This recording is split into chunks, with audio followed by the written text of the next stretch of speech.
পূর্বে রাষ্ট্র পরিচালনা সংগ্রাম করার জন্য এবং বক্তব্য রয়েছে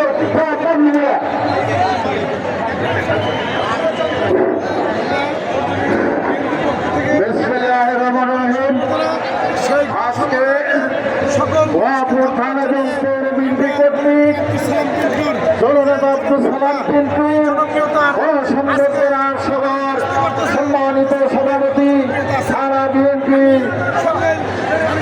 সভাপতি জনাব অ্যাডভোকেট গোলাম মোস্তফা সাহেব অন্তর্ভুক্ত টাঙ্গাইল জেলা বিএনপির সম্মানিত সভাপতি সাধারণ সম্পাদক সহ সকল নেতৃবৃন্দ আজকে সভার প্রধান সংবর্ধনা অনুষ্ঠানে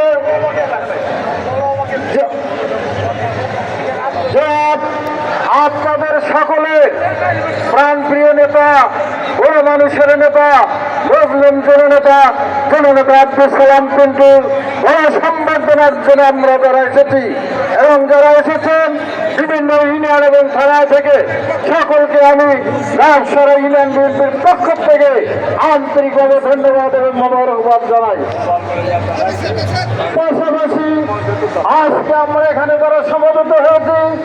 নিজের ইচ্ছা এবং নিজের প্রচেষ্টা এবং সহযোগের প্রিয় বন্ধুরা আমার, আমি শুধু একটি কথা বলবো,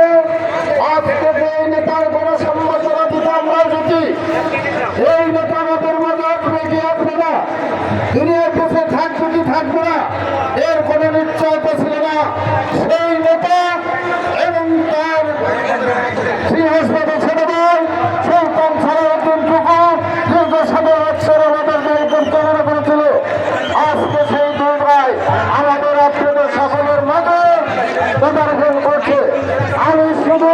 তারা যে আমাদের মধ্যে এসে আসতে হয়েছে এই জন্য আমি তাদের রাজ্যের কাছে মেহরবানি জানাচ্ছি, যারা আমরা তাদেরকে শুকরিয়া আদায় করি। আলহামদুলিল্লাহ পরিষদ সভাপতিকে ধন্যবাদ দেওয়া বক্তব্য সভাপতি